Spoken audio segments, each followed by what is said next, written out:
Media کے عزیز ساتھی، میرا آج بہت مختصر پروگرام ہے۔ میں نے آپ لوگوں کو مشورے کے لیے بلایا کہ آپ لوگ مجھ سے مشورہ کریں اور میں آپ سے کروں، ایک دونوں سے آپس میں بیٹھ کے یہ کہوں کہ میں آ رہی ہوں، میں نکل رہی ہوں، آیا تم لوگ یہ بوجھ میرے ساتھ کاندھوں پہ اٹھا سکے ہو؟ اگر تم لوگ یہ بوجھ میرے ساتھ کندھوں پہ اٹھا سکتے ہو تو پھر تو میں نکل رہا ہوں انشاءاللہ۔ بوڑھی صورت، بوڑھی عورت، بوڑھی لیکن جوان حوصلہ، جذبہ جوان،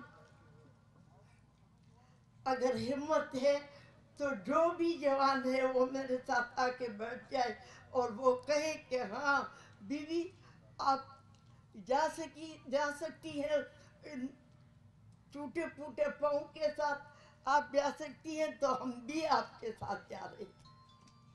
اپیل کر رہی ہوں کہ خدا را باچا خان کی پارٹی کو بچاؤ، ولی خان کی کوششوں کو بچاؤ، بابا کے سوچ و افکار کو بچاؤ، بابا کے سوچ اور افکار اور اس کی روح کو بچاؤ، جس کے آج تک لوگ قصے تو کرتے ہیں، کتابیں تو پڑھتے ہیں، لیکن کوئی بھی اس راستے پہ جا نہیں رہا۔ آج آپ سے سوال کیا میرا، اور یہ میں آپ سے سوال کرتی ہوں کہ آیا آپ لوگ میرے ساتھ اس قبر پہ جا کے پھول چڑھانے کے بعد یہ اقرار کر سکتے ہیں کہ آپ لوگ میرے ساتھ تھے؟ بالکل۔ میں نے وضاحت کی اس بات کی کہ میری پارٹی میں چوروں چکاروں کی جگہ نہیں، صاف ستھرے لوگ ہوں گے، صاف ستھری قیادت ہوگی، صاف ستھرے جو پہلے طریقہ تھا۔ میں نے کبھی سنا نہیں تھا کہ نوکری بک رہی ہے۔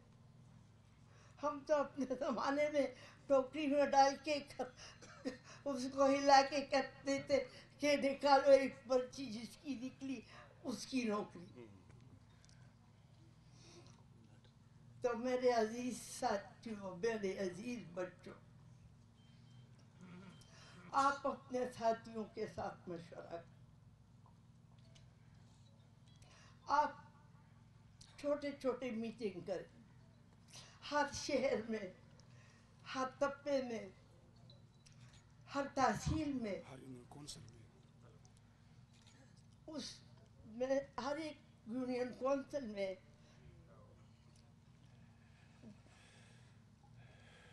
ہر یونین کونسل میں آپ مجھے ایسا چاہیے کہ جیسے آج آپ ہیں اسی طرح ہر یونین کونسل کے لوگ مل کے عہد کریں، اور اگر بہت چاہتے ہیں تو آ کے بابا کے، ولی خان کے قبر پہ ہاتھ رکھ کے کہے کہ آج سے ہم صاف اور ستھرے سیاست کی ضرورت ہے اور ضرورت پڑے گی آئندہ۔ انشاءاللہ۔ میں آپ لوگوں کی اس وقت میں کہ لوگ بندر بانٹ میں مصروف ہے، وہ جو یونین کونسل کے الیکشن ہے اس کے لیے ہر ایک دوڑ رہا ہے، اور معلوم نہیں الیکشن ہوں گے بھی کہ نہیں ہوں گے۔